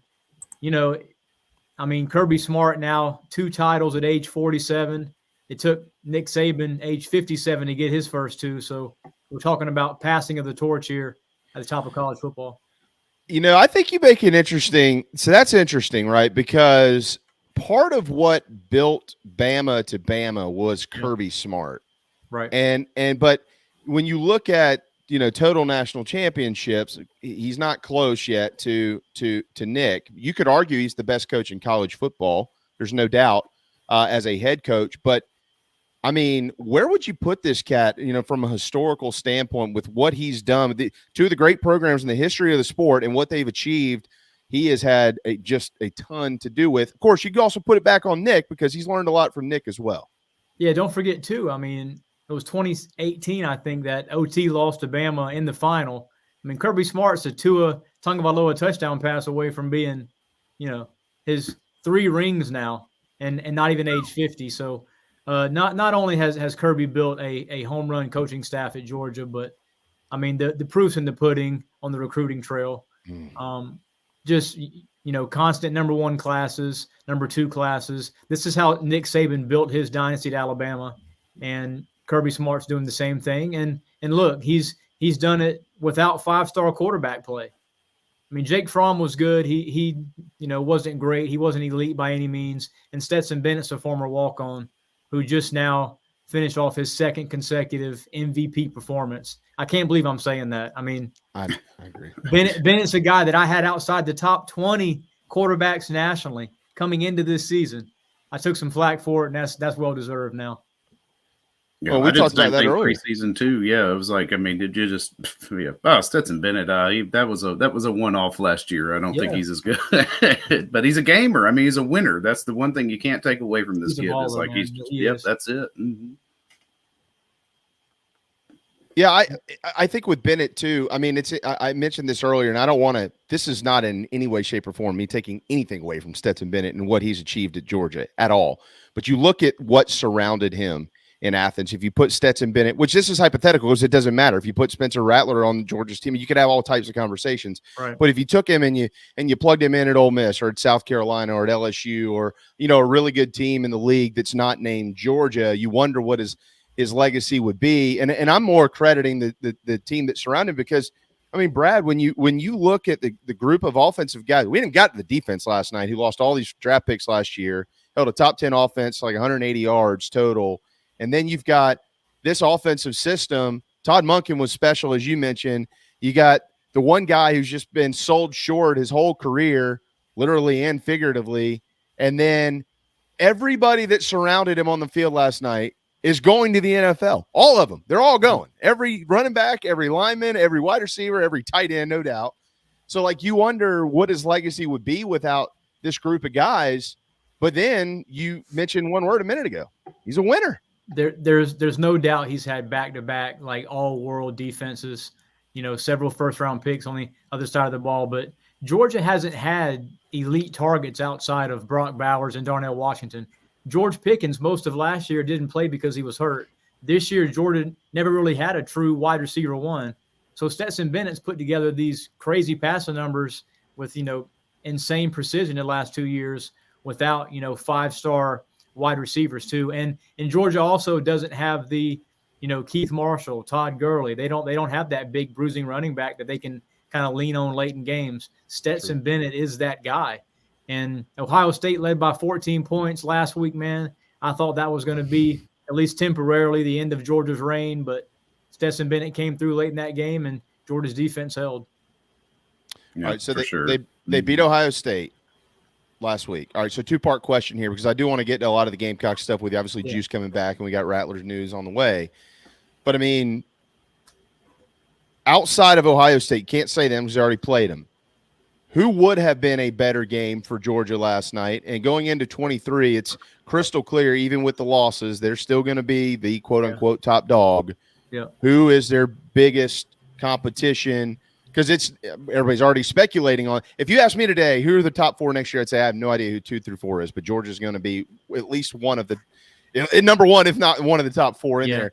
Who would have been a better matchup for him last night, and who will be somebody that can compete with him next year to maybe knock him off the perch? So actually, Michigan's the only top 5 team that returns its quarterback next season. I like Michigan a lot. We've already seen that matchup unfold 34-11 last season.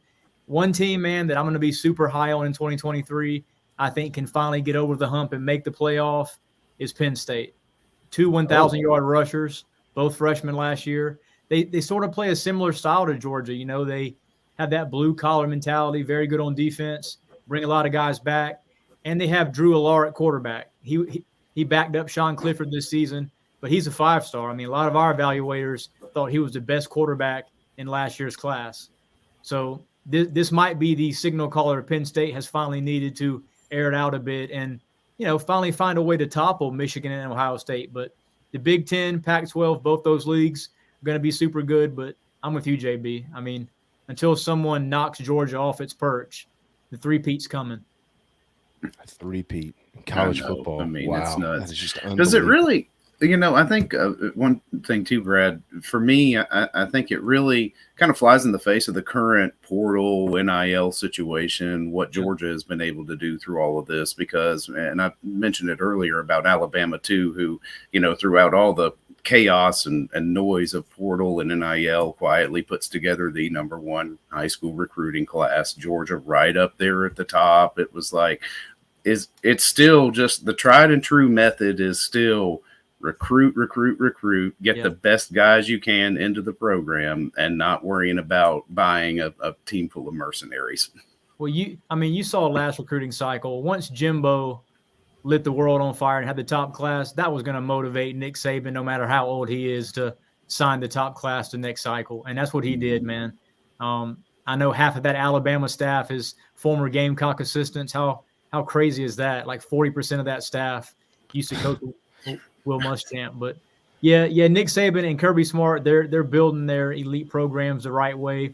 Like you guys said, they're not going heavy portal because the elite programs don't have to. When you sign 5-star freshmen, 2 years later, those guys are, you know, proven studs. So a lot of those guys never bust because of the development going on in Athens and Tuscaloosa.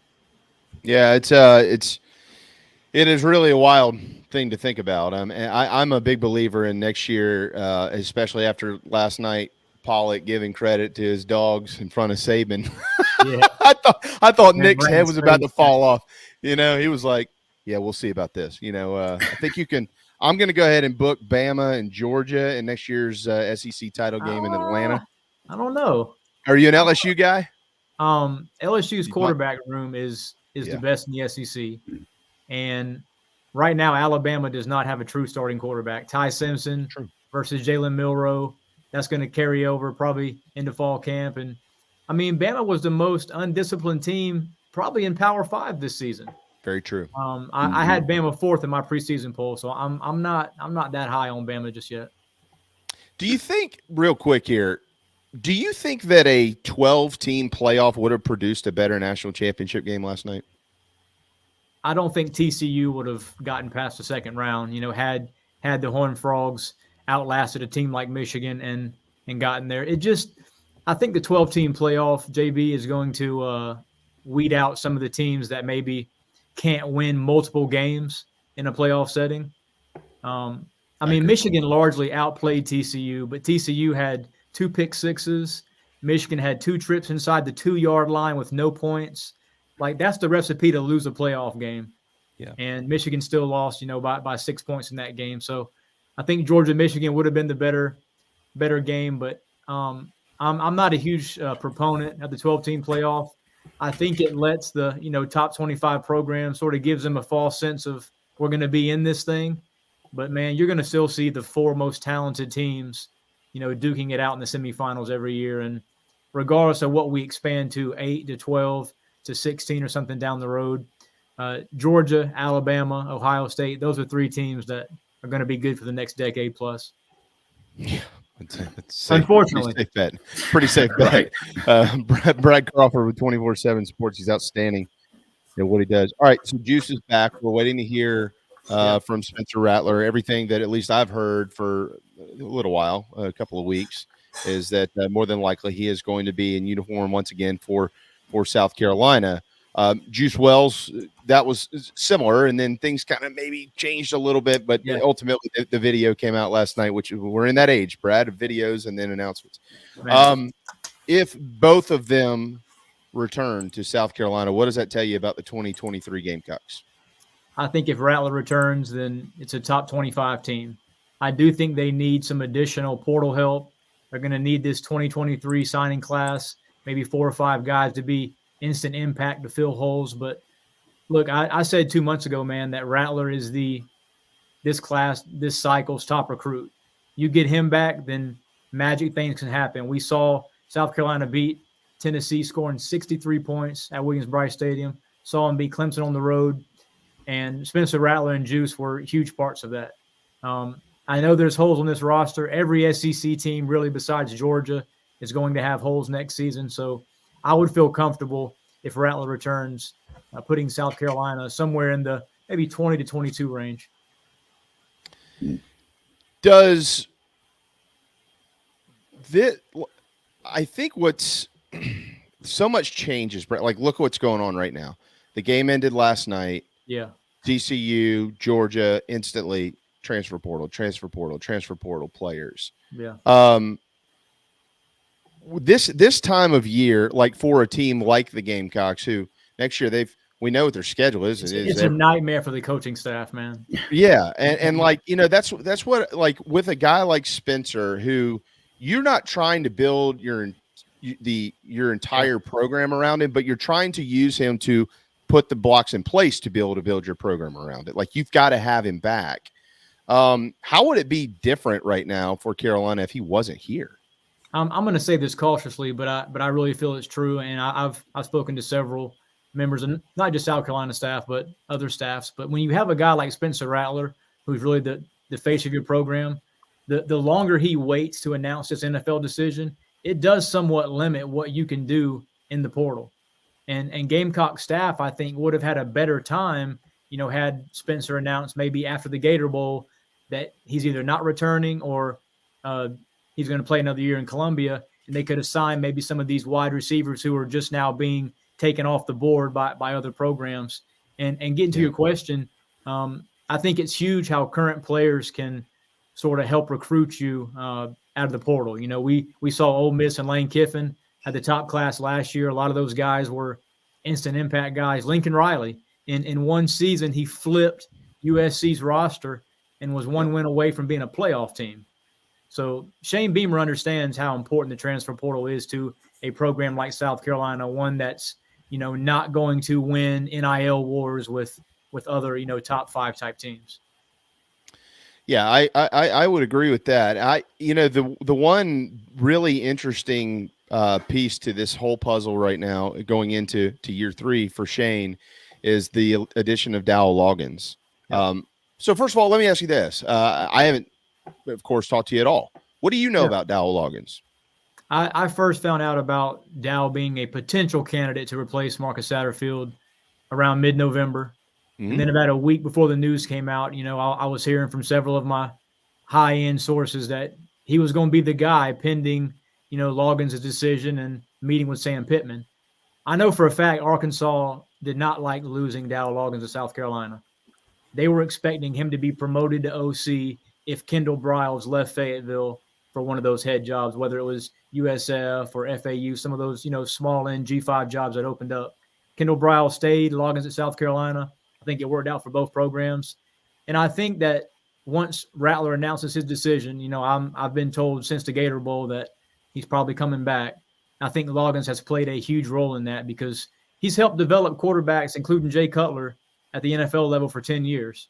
Say what you will about him as a play caller at the pro level. We don't know really how much he had his hands on the offense under Adam Gase and some of those guys, but he's a developer of quarterbacks. And if I'm Spencer Rattler, if I can make whatever amount of money I can make at South Carolina through NIL and be developed by a guy who's already proven at the NFL level, then, why not come back? So I think it's an offense that's going to be pro style, but you're going to see some tempo.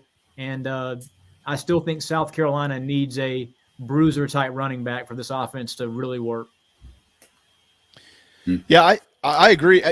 Brad, if you go back to this season with Carolina, excluding the bowl game because of opt-outs and transfers and draft stuff, I think one of the most fans would although there were some poor performances defensively from time to time, most fans would point to if there was more consistency on the offensive side of the football, you probably would have had another win or two. Now, you do have some guys that you're losing, but again, most importantly, returning your quarterback. Like, I say this very lightly because I don't mean this as a shot in any way, shape, or form at Juice Wells, but Spencer Rattler is good enough to make another Juice Wells. So, like, if Juice Wells wasn't here, you have the guy who can find another Juice Wells if he is what he is capable of being in Spencer Rattler. So my question to you is this: knowing what we saw this year on offense, specifically in games like Missouri, Florida, early in the season from time to time, like in the Arkansas game, it wasn't really good. They just had a couple of big hitters here and there.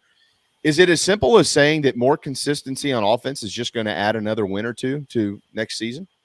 I think on 3rd and short, I mean, how many head-scratching plays on 3rd and short could South Carolina not convert and then winds up punting, and then you see the team, go behind by a touchdown? It's just so deflating when your offense can't stay on the field. We saw going into the Tennessee game, Gamecocks were a 25-point underdog at home. A lot of that was due to the offense's ineptitude the previous 10 weeks. Yep. And we saw Marcus Satterfield's offense was one of the nation's leaders in 3-and-out percentage. In the SEC, man, unless you have an elite defense that can get opposing offenses off the field, you're not going to win a ton of games. I've told many of our guys at 24/7, other national guys, that what Shane Beamer has been able to do the first 2 years at South Carolina, despite being crippled by largely his offensive system under Satterfield, has been really impressive, because he's won games he shouldn't have won in lieu of an inconsistent offense. So Spencer Rattler is going to make better guy. He's going to make guys better next season if he returns. And Xavier Leggett's a guy that I think can be a true wide receiver one in the SEC if he just learns how to use his hands. Every once in a while, you're like, man, put a little glue on those gloves, man. It'll bounce around. He makes spectacular plays, and then the routine play, it's through the wickets. So You need to. What movie was it? Was it Little Giants with a ball stuck in the kid's helmet? Yeah. We need to make some bigger face masks for some of these wideouts. Why though? I mean, we know Rattler. Why with Beamer? Again, you and I have followed each other and stuff for years, I think, but we have never talked face to face. So I'm asking you. I'm actually from Charleston too, by the way. What? Really? I was born in Charleston and raised in Monk's Corner, believe it or not. All right. Yeah, man. Nice. I live in Fayetteville now. No. Monk's Corner is getting closer and closer. Back when you were born, there was nothing in Monk's Corner. Just Berkeley and Macedonia, I think it was. Yeah. Yeah, Macedonia. So why? What has been Shane's magic potion? Obviously, he speaks on culture a good bit, and if you go to Florida and lose by 32 points, I mean, most players, I can't speak for every college football program, you would think they'd mail it in the final weeks of the season, playing 2 top 10 teams like Tennessee and Clemson. And for whatever reason, man, Shane Beamer was able to catch lightning in a bottle and almost beat Notre Dame as an underdog despite having half a roster. That was very impressive as well. So Shane's now won 4 games as a double-digit underdog outright. That's something Steve Spurrier didn't do in 10 years, and Will Mustang certainly didn't do it either. Brad, everybody talks about the offense. Phil, don't let me hijack it. This is your program. No. You jump in but everybody talks about the offense. So we understand the running back situation. They've upgraded the tight ends. I have lots of reasons to believe the offensive line is going to be okay. They like where they are from that standpoint. They're recruiting well there. Clearly, Spencer's anticipated announcement. We know all that. We know the wide receiver. I think one thing that probably doesn't get enough conversation, though, is the defensive side of the football, because going into the 2022 season, personally speaking, The things that I was worried about ended up not being things you really needed to worry about at the end of the year, like the safeties and the secondary. Yeah. It was the things that I thought were really good. Going into the year, I had pretty good sources said, man, up front, we're pretty good.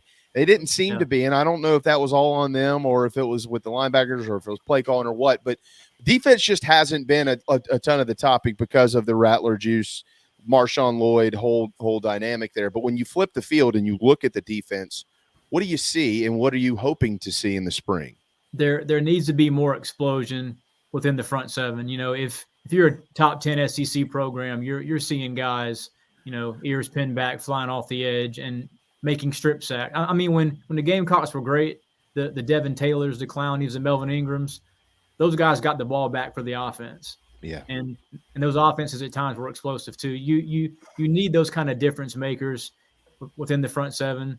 Gamecocks did a great job, as you mentioned, signing several top-tier guys, in my opinion, along that front four. Got, Pup Howard is probably the best player in the class.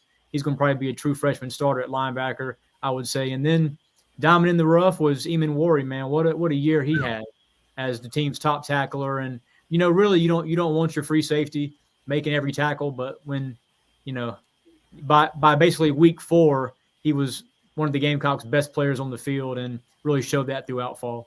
And ESPN recently named him a freshman All-American. DQ Smith, guys like the development of Marcellus Dial, a guy like O'Donnell Fortune. I've liked him for a while. He's got good size, Brad. He's about 6'2", almost 200 pounds. And all right, so there is a lot of smoke around this. It's not official yet, but guys who we know quite well and who've publicly said this, like J.C. Sherbert and Hale McGranahan and John Whittle and others, are anticipating the transfer of Trajan Jeffcoat to the University of South Carolina. He is an Irmo Yellow Jacket, was not recruited really by the Will Muschamp staff for one reason or another.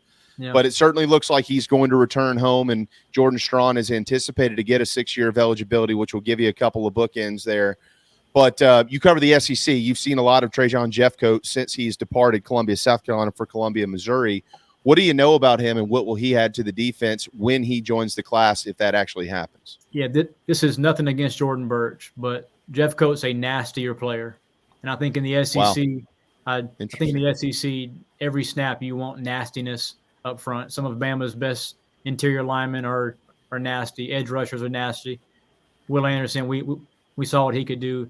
Jeffcoat's can probably be a 3-down player at South Carolina. A lot of guys are sort of pass rush specialists.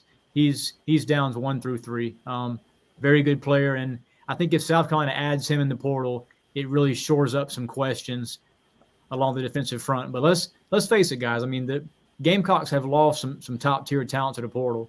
And I know a lot of fans maybe are sort of overlooking it, but this final week before the portal closes, and then, of course, we have the May entry too, where Gamecocks could also add a guy or two. But I think this final week's very important, and Jeffcoat right now, I would say, is Gamecock's top target in the portal. We mentioned this yesterday, Phil, but if he does end up in a Gamecock uniform, you're talking about Jeffcoat anticipating the starting defense next year for South Carolina. Jeffcoat up front from Irmo, Tonka Hemingway from basically the Myrtle Beach area. You're talking about Boogie Huntley from Columbia, South Carolina. You're talking about Marcellus Dial from Woodruff, O'Donnell Fortune from Sumter, and then DQ Smith and Nick Emamori also from the Columbia area, which is just amazing to think that you could have 7 starters on the defense, all literally from within just an hour or so of your ballpark. Yeah, high school football is pretty good in Palmetto State. Sounds good. Yeah, good for these guys. Yeah, a lot, and it's a lot getting bigger. All right, it's good to continue keeping them at home too. I mean, that's one thing. Well, and that's exactly right. And y'all both know this. I mean, Will actually recruited the state well. He didn't recruit it as well as the Golden Arrow Spurrier, but Shane is right back there. All the top guys are now once again projected or committed or already signed with South Carolina in these 2 classes, 23 and 24. This is my final question, Phil. You fill it up with whatever you got. How close is it, Brad, between Clemson and South Carolina? It has not been close for a while. Gamecocks beat them this year. How close is it? I think it's very close based on the fact that Clemson's one of those elite programs that's trending down. I mean, 2023 is going to be a very telling year for Clemson. I think FSU is going to be the preseason favorite in the ACC. That's something Dabo Swinney hasn't had come across his desk in almost 10 years. Miami's spending more NIL than Clemson could ever dream of right now. That's a team that's probably on the rise under Mario Cristobal, despite winning 5 games this year. So I think Dabo too, he needs to figure things out at both coordinator spots. Are these the 2 guys that he's going to get back to the playoff with? So there's more questions than answers right now at Clemson, I think, despite that team likely being top 15 to open August. Yeah. People like hearing that, at least on this program they do. I mean, that's not going to hurt anybody's feelings over here. Fans here in a few hours. Brad, you I don't know how you do the job you do sometimes, man. Y'all, it doesn't matter what y'all do. People are ripping on you all the time, and but you do a great job. I can pick Clemson and make the playoff right now for 2023, and I get just littered with hate mail. So yeah, I had some guy that put on the Big Spur last night, FJB. I was like, what did I ever do to this guy? And if I had $1 for every message board thread with my name on it, I'd be rich, man.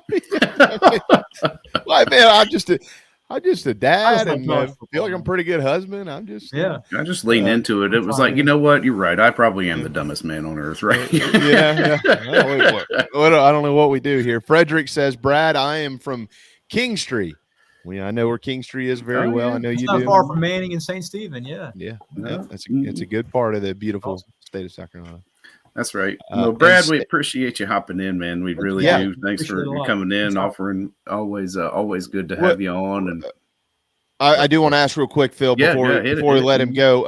Obviously, the end of the season, Brad, and so generally, guys like yourself are just funneling in columns and things like that out to all of us. What should we be looking for from you in the next few days? Yeah, our top 25 way too early came out this morning. Saw that. I'm our only analyst with Michigan #1, believe it or not. But I will say that my ballot went in before last night. So after that 58-point drubbing, Georgia should be the unanimous #1 for next year, regardless of who plays quarterback. So thanks a lot. Yeah, thank you so much, man. Happy New Year. Thanks, man. Y'all too. Great work here in this 2022 college football season, and for Carolina fans, it's kind of back to the old days. Phil, football ended. Okay, let's fast forward through basketball and get to baseball season. All right, yeah. Just run. Let the sun come out and let's hit the yard. Hey, at least there's legitimate, hope going into it without having to really pump yourself up and convince yourself that this team's going to be good. I mean, it's a fresh start. Last season was just unfortunately riddled with injuries, and hopefully that doesn't come back to plague you. But I'm excited about baseball, man. Yeah, no doubt. I am too. I love it as much as about anything in the world. I know we got to go, but I did think it was interesting, and maybe this is something that we can plug into, or you can plug into the show tomorrow.